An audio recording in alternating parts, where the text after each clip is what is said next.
Were there any queries, questions or...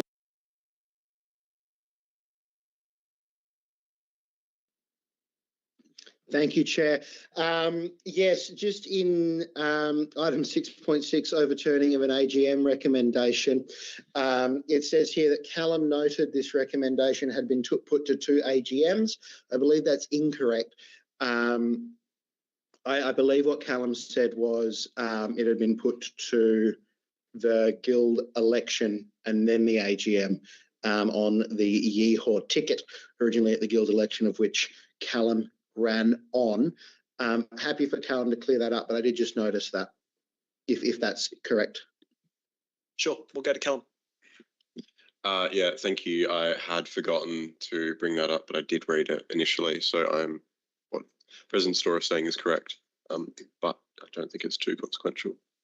All right, we might pop a pin in that one just for now. Were there any other issues before we move to a discussion of whether we're happy to amend those minutes? Any other issues presently? If not, are we happy to amend those minutes to be a more accurate reflection of your comments, Callum? Yes. Fantastic. I'll just note that for Nor that we can change that offline and we can move that by circular resolution at a later date. That'd be sweet. Yep. What we'll do is we'll put a pin in that. Everyone can vote in that at a later date and we'll move on. Item 5 is, of course, reports. 5.1 is the President's report. Dylan, your report was submitted. Did you have anything to add for members present? Yeah, I'll just first start by acknowledging that I and other members here tonight who have been blessed enough to be here at the National Union of Students Education Conference is calling in from the lands of the Ngunnawal and Ngambri people, and I pay my respects to elders past and present. I went on leave for a chunk of this reporting period. There's been a lot of progress working with Razan on developing a better food security framework for students. Obviously something that we touched on at the last council meeting, but it wasn't within the reporting period. It was also the news following the Guild's advocacy that Curtin has cut ties with Ben Gurion University. Yeah. A big thanks is in order for Ben and Mitch, who worked really hard on the academic board front whilst I was away to push through significant amendments to the Assessment and Student Progression Manual, and also to pursue more arguments in the space of securing earlier tuition-free weeks for semester 1. In terms of some of the amendments that were put through, thanks to the Guild representatives on the academic board, is a securing that students will receive feedback for centrally scheduled examinations no later than the result release date, and also ensuring that students doing any assessment other than an exam during the exam period will get their feedback no later than 20 working days after the due date, which is essentially closing a loophole that existed in there. Decisions on assessment extensions will be consistent when someone asks for an extension across multiple units. If they apply for extensions across multiple different assessments, there should be a level of consistency in the results they get back from that application, and also protecting the Guild's role in the Student Progress Appeals Committee. Student Assist, as part of the Guild, provides an independent perspective that helps ensure students' decisions are made in accordance with relevant academic policies and procedural fairness, and our presence supports transparency and helps build trust and integrity in the process. It's been flagged by the Academic Registrar's Office that they're keen on making changes to this area, which is a Student Progress Appeals Committee, in the next stage of the ASPM reforms. We'll be very firm that the Guild should be a part of that, and that what we bring to the table is very different to what other universities sort of advocacy-based or wellbeing-based services provide. It was a pretty rough semester 1 for a lot of students, with only one tuition-free week, obviously, and it happened very late in the semester. We did a lot of work in this space as well, and a big thank you to Mitch in particular for working on this front. Tuition-free weeks do vary more in semester 1 thanks to Easter. This year, the first tuition-free week was in week 8. In 2026, it will be 2027 will be in week 7, 2028 That will be in week 5. I think it was actually was it a little bit later than week 8? I may be slightly incorrect in my report. Is that right, Mitch? Was it week 8 this semester? I can clarify that. So the original, not what we're voting on at Academic Board tomorrow, the original had, I believe it was week 9 in 2027 and week 8 in 2028. And it's now moved back to, I think, week 6 or 7, and then week 5 is the new one. Yeah, week 5 in 2020, and also splitting them up. So there'll be tuition-free weeks better spaced throughout the semester, which is really, really beneficial. The only other thing worth noting is that consultation on the Guild strategic plan has been sent out to all the members of this council. I'd really appreciate it, and it would be highly valued if you took the time to go through that, read through it in its draft stage, and to fill out the survey, but also reach out to me if you wish to meet and discuss it. Your thoughts and feedback will be very valuable as we progress this forward on the timeline to getting this strategic plan approved at the August Guild Council meeting. But that's about it for me. Oh, the other cool thing was I visited the Singapore campus while I was on holiday. They were very nice to me. And also a very big thank you, I'd like this put on the record, to Will Burford, the president of the ANU Student Association, for hosting us at this Guild Council meeting in the wonderful Noosa offices. So thank you very much for that as well. Happy to take questions. Thank you, Dylan. Were there any questions for Dylan on the report as submitted or the commentary provided here tonight? Ebony. I just wanted to know if there are any more updates on the housing campaign, given there have been some pretty significant safety concerns recently. Dylan? Yeah, we've heard back from the Deputy Vice-Chancellor Academic. He's sent a response which is not particularly helpful. Actually hosted a session yesterday at EdCon on sort of the broader housing campaign over here, which was a really good session, if I do say so myself. Thank you, Nor. But yeah, so we've just heard back from them, not really talking to any of the recommendations that we've made. We're going to respond to that, but very keen to hit the ground running once I get back on where we go to next on these fronts. I've been hearing more things happening on that, particularly that safety front. So yeah, it's certainly something that we need to focus in on, but yeah, it's not been great from what we've heard from Unilodge or the university as of yet. Frankly, it feels like the university is trying to hide behind what they call a very complex deal they've got with Unilodge. I don't care about the complex deal they have with Unilodge if the deal is going to result in students feeling unsafe and living in unhealthy conditions. So that's the situation. They're just going to have to figure it out. They're a big organisation. They can just work through that. They've got their lawyers. That's my position on it, but very happy to continue those conversations with people if anyone has any thoughts.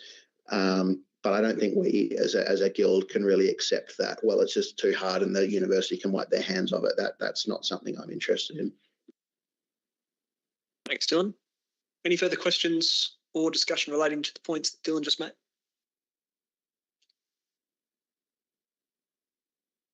If not, we'll move on.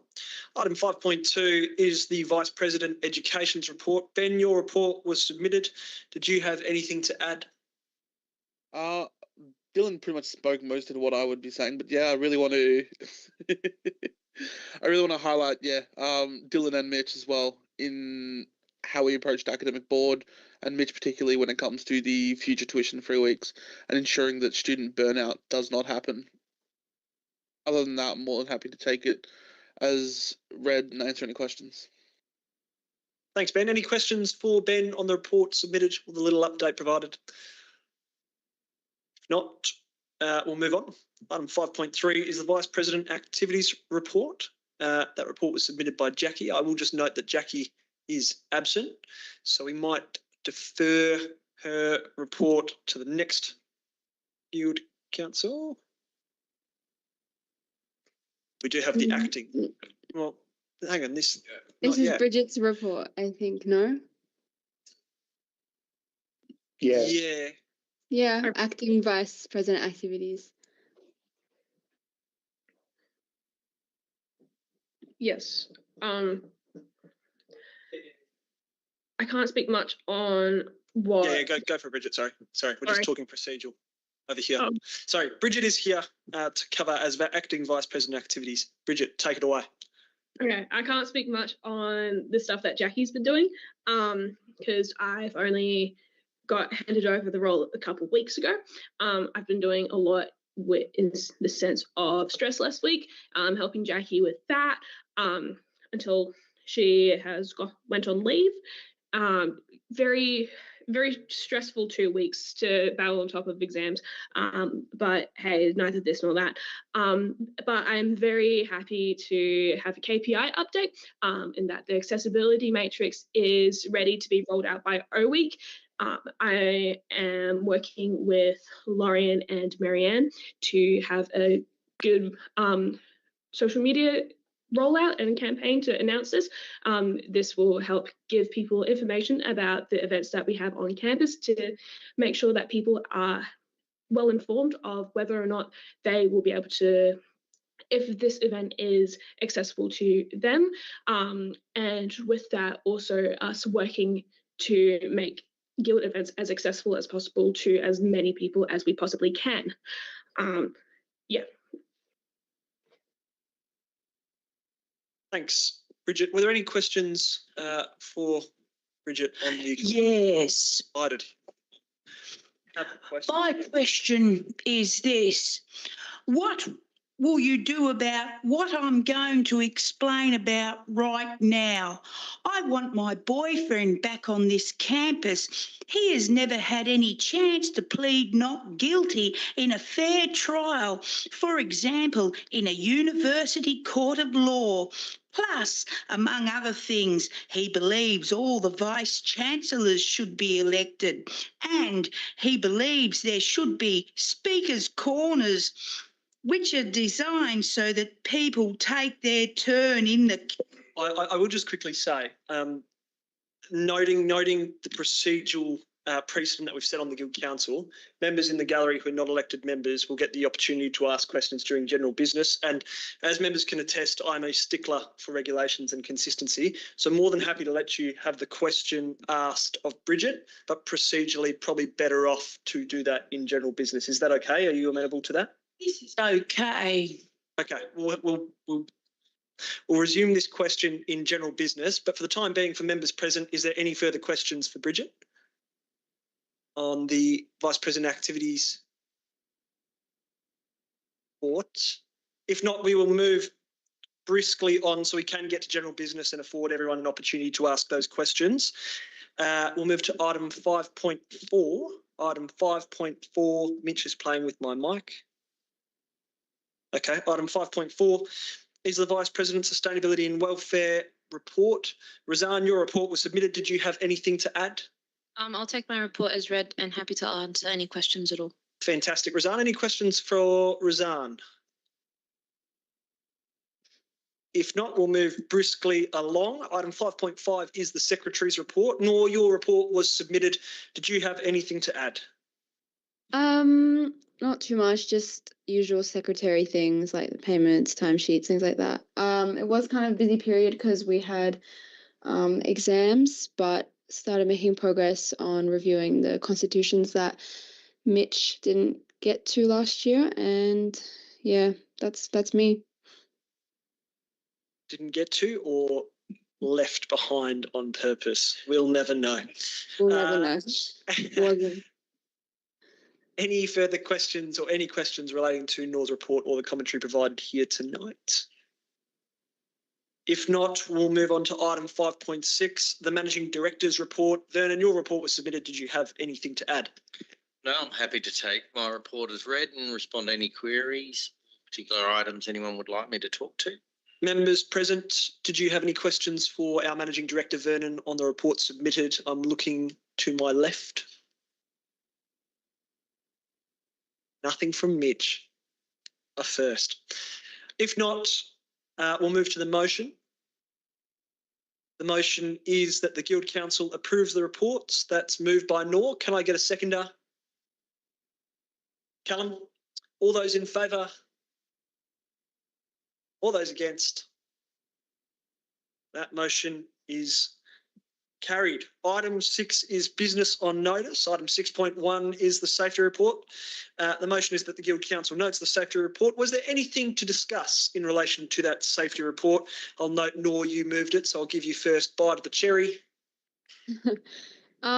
Just that safety inspections were fully done for May. I think it was 100% on time.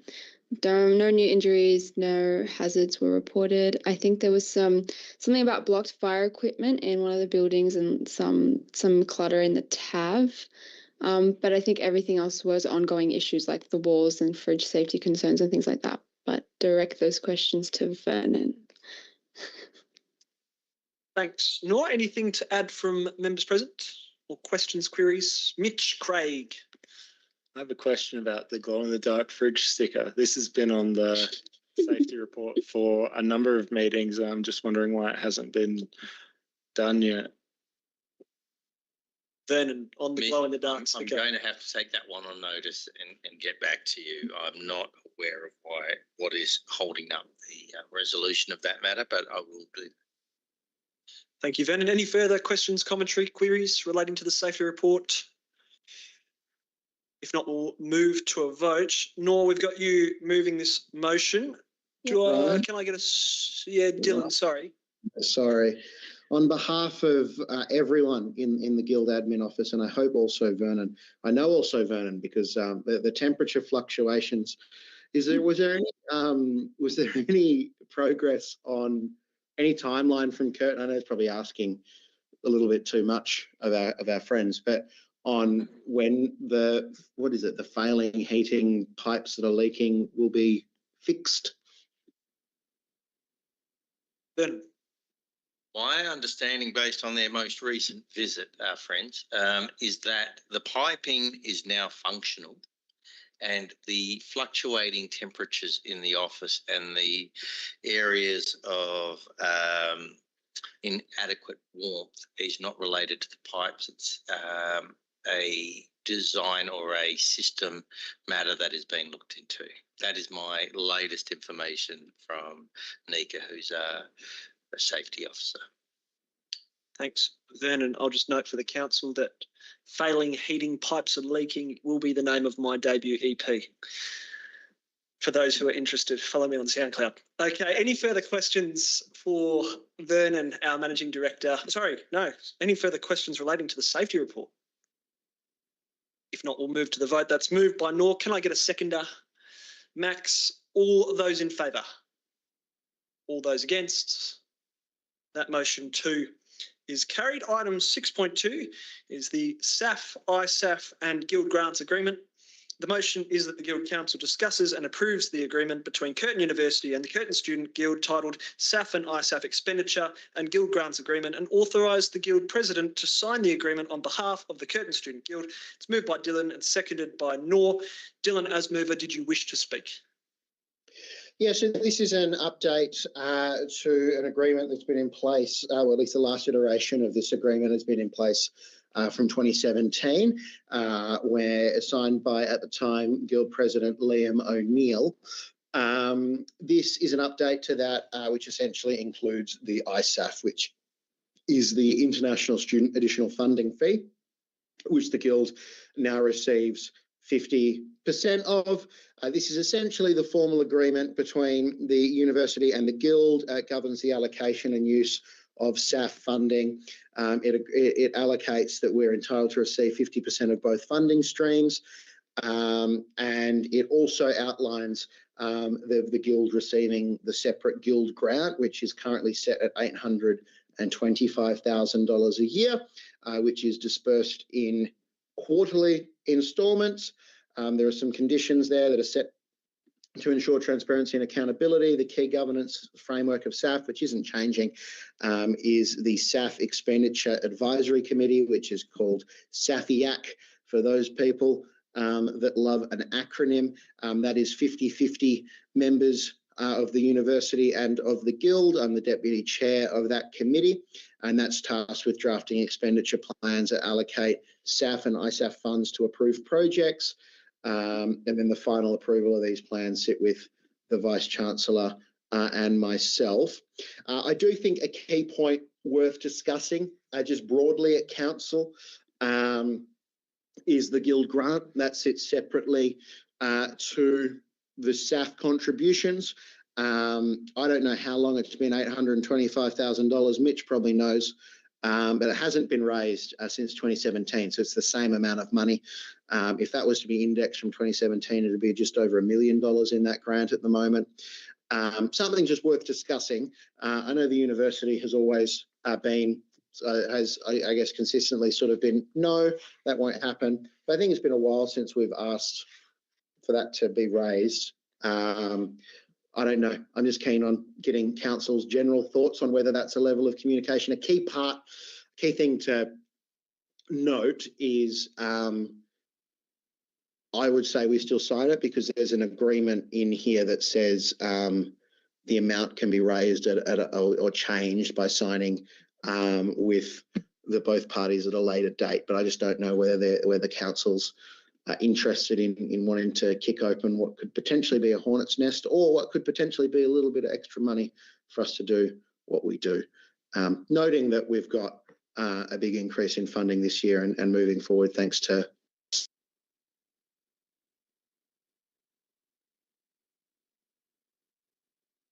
it appears the yeah. Okay, we lost you there for a second, Dylan. If you just want to recap the last 15 seconds of your last comments. 15 seconds. I was just talking about the grant. Just worth discussing in broad terms, and then just sort of saying that the full agreement was circulated separately by Nor, but is there and available for people to see. A lot of it's administrative. We're entitled to 50% SAF. We're not entitled by law to ISAF, but this sort of codifies that in an agreement, which is good. It's an ongoing agreement essentially until the next iteration of the agreement is signed. So there's no term limit on that. Thanks, Dylan. Before I ask the Guild Council to comment and provide opinions on whether we should return to the university with a higher asking amount for that grant, I'll just note that Callum Baxter has left the chamber at 6:30 p.m. And I'll also provide Nora Seconder an opportunity to speak to this item as well. Yeah, I think Dylan covered most of it. I think it's important to sign this because it does formalise our share of ISAF since it's not legislated to us. And we have a clear framework of when we get our SAF and ISAF and how it can be spent and the dates at which it's paid to us. But I do think, what is it now, 8 years since it was last raised, but the rate of inflation has gone up. I think it could be significantly more. So I would be in favour of pursuing, asking them for more, but still signing this document as well, but still would like to hear what everybody else has to say. Yeah. Thanks, Nora. I'll open up to the members present of Guild Council in relation to pursuing the university for a greater allocation of funding as it pertains to that Guild grant and the signing of the document as it currently stands. Anyone want to kick off that discussion? Ebony. I'll just say that I agree with Nora. I think signing the document would be a good idea, but also I do think that we should look at pursuing some extra grant money at some stage as well. Thank you, Ebony. Any further comments, Cruz? Mitch? I have a question about the collection fee, which we all hate. Is from memory, it's around $120,000 that they charge us to collect the SAF. Now, was that collection fee previously specified in the previous agreement, or is it not being specified new? Pastor Dylan. I'm unsure. I can get that previous agreement up and double check that if you would like. I'm looking for it right now. Okay. No. One thing about Mitch is he'll ask a question, he can get the answer to himself any day of the week. But yeah, thanks, Mitch. He's efficient, this Mitch Craig. I'll just note as well that Callum has rejoined us at 6:35 for minutes. We'll go Hamida whilst we've got a pin in that discussion between Mitch and Dylan. Hamida, you've got a comment? Yeah, well, I just think like looking at the document, it just like, yeah, I don't know, I just felt like reiterating or like made me think of how sort of limiting it is for unions to sort of like, student unions to kind of have to document, and basically like SAF kind of just allows this thing for universities to control, what you do. It's kind of really bizarre. Like it's as crazy as, thinking a boss having control of like union fees. That's basically kind of how it is. And I think like just looking at the document, it just like shows how limiting it is, and like university has like so much control, and it like SAF just allows them to, kind of like put the guild in this position where they have to constantly report everything they do. Like I think unions should have full, control of their money, and it should not be like, whim and like subordinate to the university's oversight. Thank you, Hamida. I'll just note, are you referring primarily to SAF and ISAF, or are you talking about the guild grant? Because it's quite common in relation to a grant to have those kind of procedural reporting checkpoints rather. But if it's SAF and ISAF, I take the point as valid, but I'll let you clarify. It's for both. Both ISAF and SAF. Yeah. Okay. Fantastic. Any further commentary? Yeah, Dylan. If you want. Look, I think we used SAF money last year and have acquitted it against the encampment. Like in practice at Curtin, at least, I certainly take your point. Like I don't disagree, but I don't think it has at any time sort of limited us unnecessarily, and it will continue to be that way. The committee that governs it is 50% guild, 50% university. So like there is structural things in place here and under these agreements and under the legislation that exists. With that said, SAF is governed by legislation. So there are specific things that we can't necessarily use it for. But it's a very broad interpretation in that regard, and we're very comfortable. I'm pretty comfortable where we are, that the guild, we have the autonomy required for us to undertake it.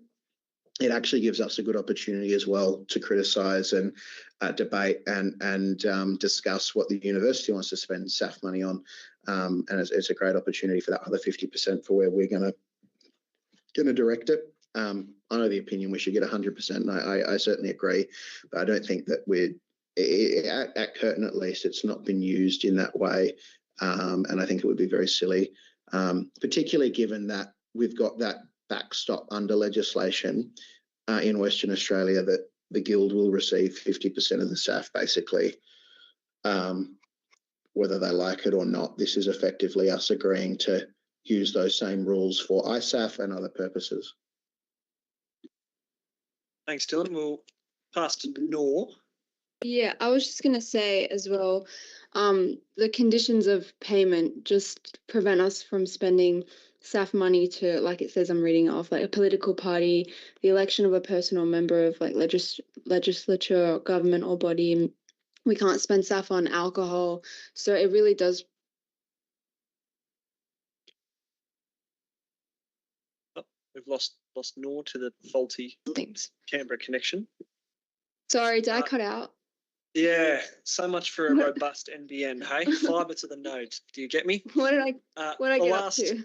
Last 15 seconds or so, we cut out. I was just saying that. You were reading from the doc. It just prevents us from spending SAF on things like endorsing a political party or an election of somebody or local government. We can't spend SAF on alcohol, so it really does prevent guilds from also misusing SAF funding. So I was saying that. Thanks, Noor. I'll pass back to Hamida. Hamida, is your hand raised online because you have a further query?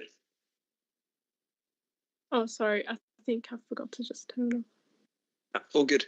Any further discussion relating to the SAF, ISAF and Guild grants agreement? Mitch, Craig, no doubt can answer it himself, or continue the conversation. I was going to continue the conversation and then work. pivot to. Love it. Just so you know what's Ever coming. nimble. So the other thing I'll say, like Dylan mentioned, we acquitted the encampment to it last year. The CFO at the time actually tried to tell us that we couldn't, and we proved him wrong, and we ended up doing it anyway because he was like, "Oh, you can't use it for political purposes." I was like, "No, that's not what it says. You can use it for political purposes, just not for a party or candidate." So we do have quite a bit of freedom with what we use it on. And then I was going to pivot back to the collection cost. And I don't actually know how they come up with the number, because we pay 50% for them to collect the SAF, which our share is around 120,000, which means it costs almost $250,000 for them apparently to collect SAF, which they're required to do by law. And then they shift half of that onto us by taking it out of our guild grant. So, I mean, I don't think it's fair for us to have to pay for them to collect something they have to do anyway. And that's an argument we've had with them over many years, but it's definitely something that I think should be pushed on them again. Yeah, thanks, Mitch. We'll go to Dylan. Mitch, would you say that we should pursue for like some more transparency around how they come up with that fee? Because it could just be like it could just be a budget line that they've come up with somehow. It does seem a bit weird that it's $250,000. It's just a lot of money for collection fees. I don't know. It seems a bit weird, doesn't it? Like, what kind of steps would you like to see us take in that regard? Because I wouldn't say, like, is that not sign it now and go back to them and want to clarify that, or is that sign it and then get that extra clarity down the track?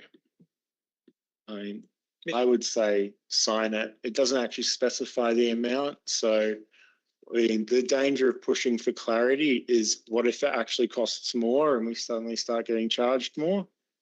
But I think it's worth pursuing. Why do we have to pay for them to collect something they're legally required to collect anyway? And, that could be negotiated out down the track with an amendment to the agreement. And I would say, get this one's quite good, get it in place, and, you can work on that later. Just quickly, I want to jump in here. This agreement will codify ISAF, correct? That the Guild receives ISAF. So we stand to gain a hell of a lot more by codifying ISAF as opposed to querying the collection fee. And also, is there not an amendment to the the collection fee for collecting ISAF? Would that, in real terms, would that not effectively depreciate the value of the collection because it's collecting more SAF pound for pound because of a greater population, in theory? So we're effectively per capita paying less collection fee than we were last year by virtue of having more SAF total, correct? Across both SAF and ISAF? Dylan or Mitch? There will be a higher dollar amount that the Guild gets, yeah, absolutely. Mitch? I can just add some context to how ISAF is collected. It's not actually an additional fee on top of tuition fees. It is a carve out from what they're already paying. So it just means some of their course fees are diverted to the Guild and to student experience at the university. They're not actually paying anything additional. Okay. Thanks, Mitch. Thanks, Dylan. Pass back to members now. Any further discussion relating to the SAF, ISAF and Guild grants agreement? Yes. Is this category general business? I didn't know. So this is business on notice. This is item 6 that we're discussing now. General business relates to item 8. Mitch is actually going to provide exactly where we're up to. Thanks very much. And then item 8, general business. So after On to rest of business and notice in the minutes for activities. That's where you can. Whilst Mitch explains that, was there any further discussion to be had on this item, folks? The top half of Ben Burgess's head, did you have anything to add? No? Okay, well, we'll consider that discussion is closed and we'll move to the vote. So I'll get all those in favour. All those against? That motion is carried. Move along to item 6.3. Item 6.3 is the appointment of an acting officer. That motion is that the Guild Council ratify the appointment of Bridget Clifton as acting Vice President Activities. That's moved by Dylan and seconded by Noor. Dylan as mover. Other way around? The other way around. That's moved by Noor and seconded by Dylan. Noor as mover, did you have anything to add? The document in front of me is clearly incorrect. Did Mitch produce this?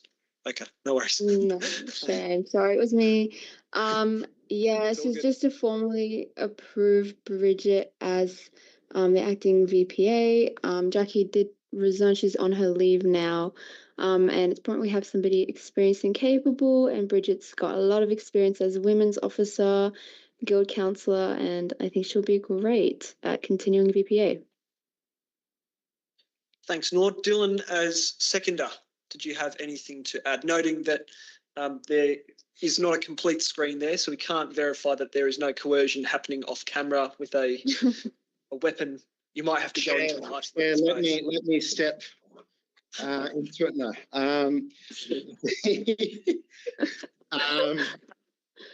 No, this should be good. This should be good for the guild, good for the students. Bridget's done a wonderful job as women's officer and has really rebuilt the women's collective, which has been wonderful. What's going on? Oh, it's the things happened. Oh, For fuck's sakes. yeah. Shame. Would you We look at the really time? need to remember this happens every time. I know. What do we do? Every time at 6:47 p.m. I need to book the meetings earlier. I was really enjoying getting glazed. God. Huh? I was really enjoying getting glazed by the two of you. I do that every day, Bridget. Oh, yeah, you do. Hope you feel supported. I do feel supported. Stephen. Oh, I love it. And then it does this little bit where it goes black and white for a little bit. It's great. Look, at least it wasn't like academic board last month. At least.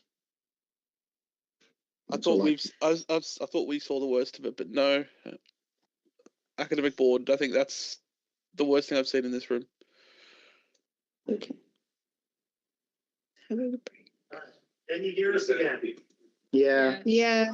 We just And now yeah, can you see okay, us? Back, folks. yes.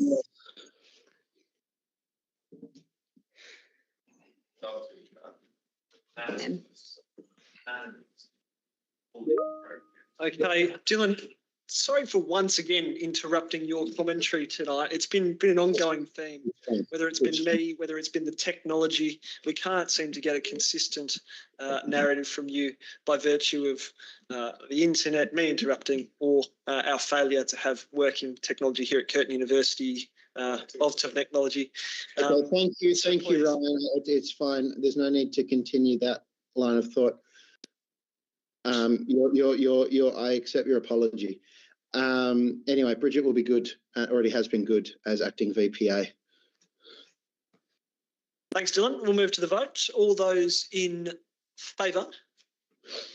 All those against? That motion is carried. Item 7 is the minutes of committees reporting to the Guild Council. 7.1 is the representation board held on the 15th of May. Item 7.2 is the Executive Committee held on the 20th of May and the 3rd of June. There was no meeting of the Finance and Risk Committee. There was no meeting of the Operations Committee and there was no meeting of the Legal Committee. The motion is that the Guild Council notes these minutes and moves on block. Yeah. Can I get a mover? Mitch Craig. I will move it. Okay. And seconder? I'll second. Nor, all those in favour? Yeah. All those against? That motion is carried. Okay, fantastic, folks. We are at item 8, general business. Were there any, just procedurally, we go members first, and then if there's no questions for members, we then go to the gallery.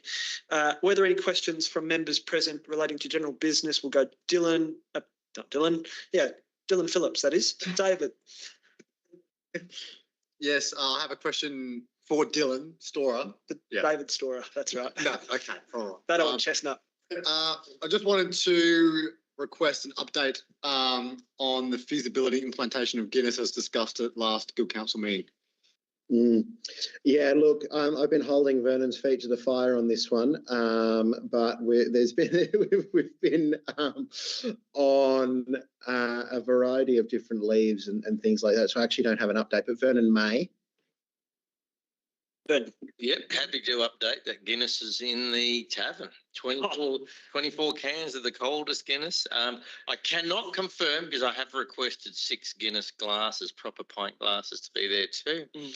And I'm not committing to this, but there's a whisper of a Guinness tap even being considered if the demand by those who requested it plays out in our sales figures. Thank you, Vern. Very exciting times. Very exciting times. The Irish heritage in me is very excited. Okay. Any further discussion relating to general business? Any points that people want to raise? Yes. If not, we'll move to the gallery. Yes, here we go. My question to this is, what will you do about what I'm going to explain about right now? I want my boyfriend back on this campus. He has never had any chance to plead not guilty in a fair trial. For example, in a university court of law. Plus, among other things, he believes all the vice-chancellors should be elected, and he believes there should be speakers' corners which are designed so that people take their turn in the queue and then have their say. Plus, here's a resolution for the Guild Council meeting if you want to adopt it. But guess what? You don't have to. We call for the immediate cancellation or annullment or rescindment of all student and staff suspensions and expulsions pending fair trials for such student and staff in a university court of law.